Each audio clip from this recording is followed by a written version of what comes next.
Okay, picture this. It's a Tuesday morning. You wake up, grab your phone, and before you even get out of bed, you've already opened your banking app. Not because you want to, but because some part of your brain is quietly nervous about what's in there. You check the balance, it's fine. Not great, not terrible. Just fine. You've got your steady job, your car payment is up to date, you're contributing something to your 401k, you've got a Netflix account, a Hulu account, maybe a gym membership you've been meaning to use more. By every visible measure, you are doing what you're supposed to be doing. And yet, there's this constant low level financial stress sitting in the back of your mind that never fully goes away, like a notification you can't clear. Here's what's wild about that feeling: it's not because you're irresponsible, it's not because you're lazy, it's not even because you don't make enough money. It's because you've been handed a lifestyle script, a set of habits that look like responsible adulthood on the outside, but are quietly, structurally, mathematically designed to keep you financially stuck. And that's exactly what we're unpacking today. My name is Slime Johnson, and I spend way too much time thinking about the invisible financial habits that are draining the middle class dry. If you're someone who feels like they're doing everything right with money, but still can't seem to get ahead, make sure to hit the subscribe button and give this video a thumbs up if this helps you out. Because today, we are going deep. We're not talking about obvious stuff like stop buying coffee or make a budget. We are talking about the normalized, socially accepted, borderline celebrated habits that are silently dismantling your financial future. 7 of them. And I'd be genuinely surprised if at least 4 of them don't describe your current life. Let's get into it. Habit 1: lifestyle inflating every single time your income goes up. Here's the thing: every time most people get a raise, a promotion, or any kind of income bump, something almost automatic happens. The apartment gets upgraded, the car gets newer, the dinners get a little fancier, the wardrobe gets refreshed. And it all feels completely justified because you earned it, right? You worked hard for this. Why shouldn't your life reflect that? Here's what most people don't realize: that logic is exactly the mechanism that keeps people on a financial treadmill for decades. There's actually a term for this: lifestyle inflation, and the data behind it is brutal. According to a study by Salary Finance, nearly 33% of Americans earning over $100,000 a year still live paycheck to paycheck. $100,000 a year. That's roughly $8,300 a month before taxes. And a third of those people are still financially stressed because every time the income went up, the spending went with it. Think about what that actually means in dollars. Say you get a $500 a month raise. If you lifestyle inflate that entire raise, new car payment, nicer apartment, upgraded subscriptions, you've essentially given yourself a $0 raise in terms of wealth building. You earned more. You kept nothing extra. Your net worth didn't move. Now flip it. If you kept your expenses exactly where they were and put that $500 a month into an index fund averaging 8% annual returns, in 20 years, that single habit change is worth over $294,000. Same raise. Completely different outcome. The only variable was whether you let your lifestyle expand. The actionable step here is simple to say and hard to do. Every time your income increases, commit to capturing at least 50% of that increase. Before your lifestyle ever sees it, automate it, move it before you can spend it. Your future self will not regret this. Habit 2: financing depreciating assets like their investments look. This one is so deeply embedded in American culture that pointing it out almost feels offensive. But we need to talk about cars.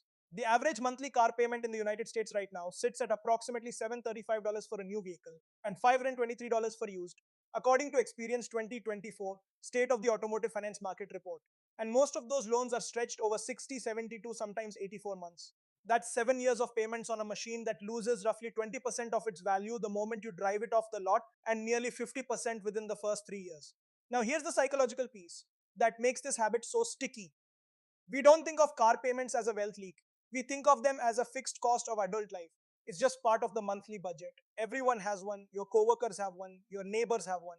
The social normalization of financing depreciating assets is so complete that questioning it makes you look like the weird one. But let's do the math honestly.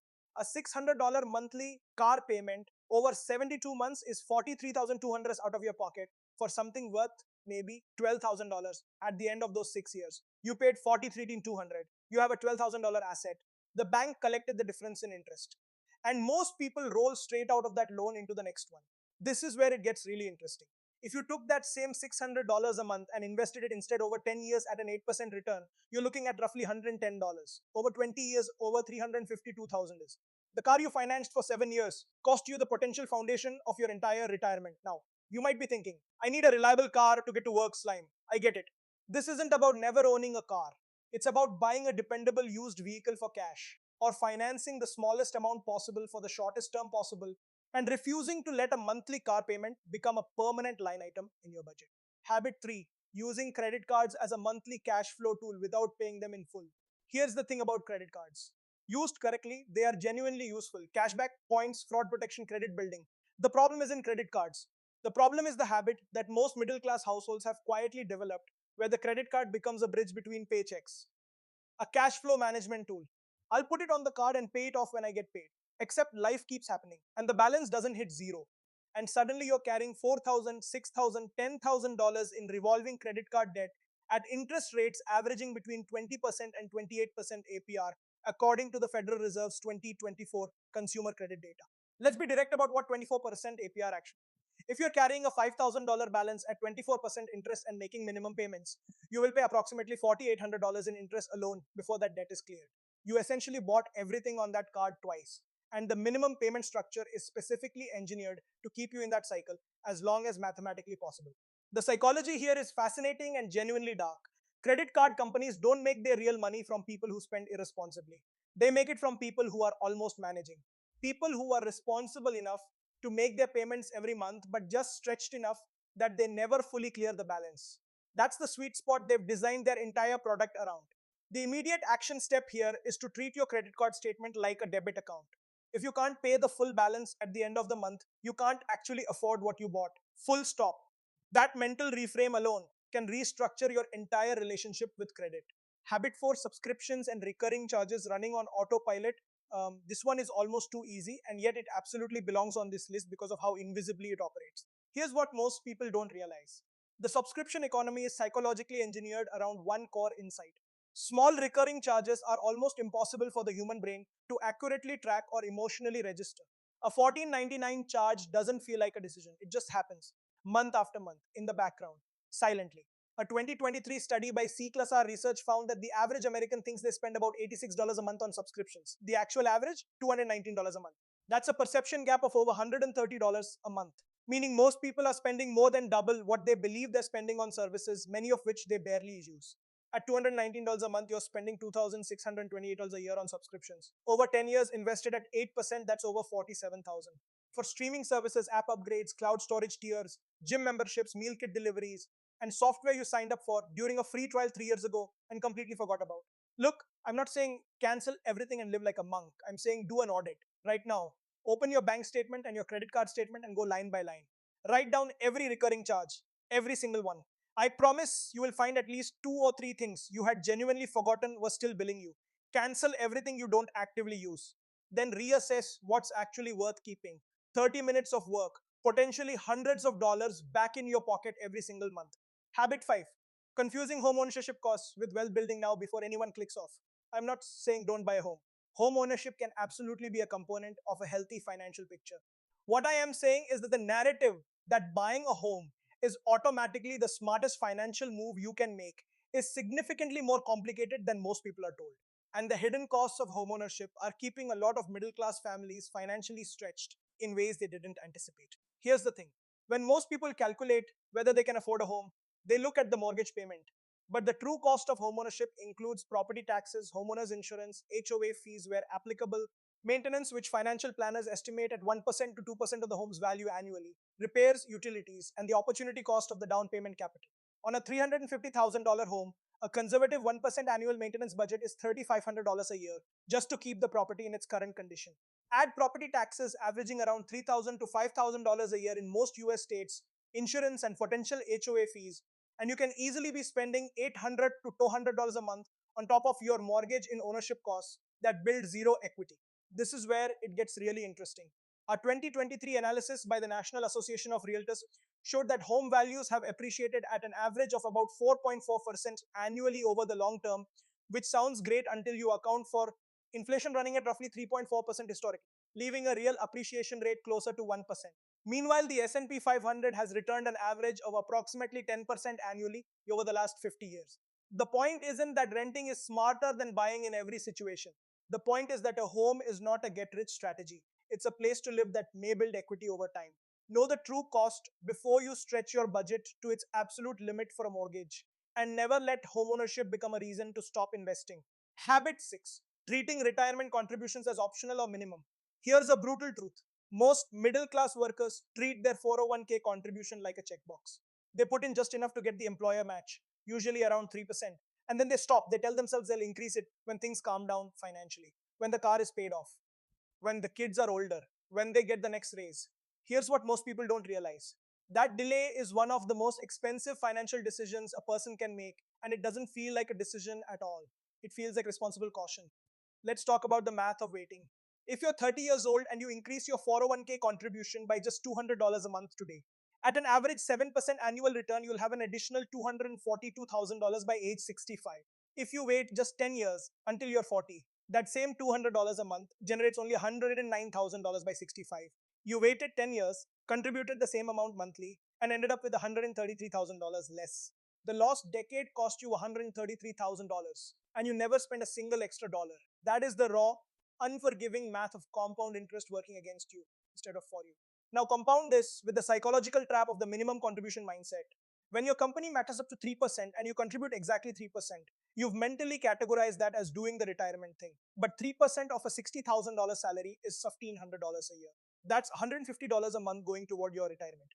At that rate, with employer matching doubling it to $300 a month and a 7% return over 35 years, you're looking at roughly $364,000 at retirement. Which sounds like a lot until you realize that to safely withdraw from that at the standard 4% rule, that generates about $14,560 a year in retirement income. That is not financial freedom. That is financial stress with a different zip code. Increase your contribution percentage by just 1% every 6 months.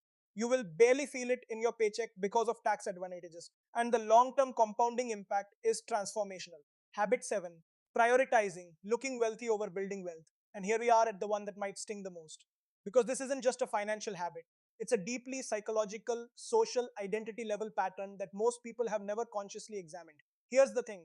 American consumer culture is built on one foundational message, that your financial status should be visible. Your car, your clothes, your neighborhood, your phone, your vacations posted on social media. These are the signals we've been conditioned to read and broadcast as markers of success and stability. And the middle class is uniquely vulnerable to this pressure because they have just enough income to perform wealth without actually building it. Morgan Housel, in his book The Psychology of Money, makes a point that I think about constantly. He says that when you see someone driving an expensive car, you rarely think about the driver. You think about yourself and how you'd feel in that car. Wealth signaling is almost entirely for the benefit of the person spending the money, not for the impression it actually makes on others. Because here's the truth, the people you're trying to impress aren't thinking about you as much as you think they are. They're managing their own financial anxiety and spending their own money on signals directed at someone else. The average American household spends approximately 3.8% of their income on apparel and personal products, and another significant portion on what economists call positional spending. Money spent specifically to maintain or elevate social standing. That's real money leaving real bank accounts every month, not to purchase joy or utility, but to purchase a perception. The actionable reframe here is one of the most powerful in personal finance. Start measuring your financial success in net worth, not in visible lifestyle.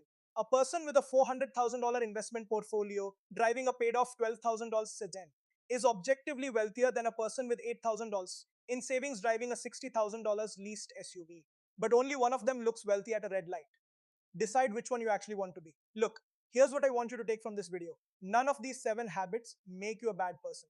None of them make you irresponsible or stupid or beyond help. Every single one of them exists because you were handed a lifestyle model that was designed around consumption, around appearances, around the idea that financial maturity means spending like an adult rather than building like a wealth creator. The system isn't set up for you to win quietly, it's set up for you to spend visibly. And the first act of genuine financial rebellion is to see these habits clearly, to name them, to understand the math behind them, and to start making small, deliberate, consistent decisions that compound in your favor instead of someone else's. You don't have to overhaul your entire life tonight. Pick one habit from this list, just one, and make one concrete change this week. Cancel 2 subscriptions. Pause before the next upgrade. Automate an extra $100 into your investment account. Commit to not touching the next raise for 90 days. Small actions, repeated consistently, are how every single person who built real wealth actually did it. Not windfalls, not luck. Discipline applied over time. That's what this channel is built around. That's what Slime's Wealth Academy is here to help you do every single week. If this video opened your eyes to even one habit you hadn't fully seen before, hit the like button, drop a comment telling me which one hit hardest, and subscribe so you never miss a lessons that could literally change your financial future. I'll see you in the next one.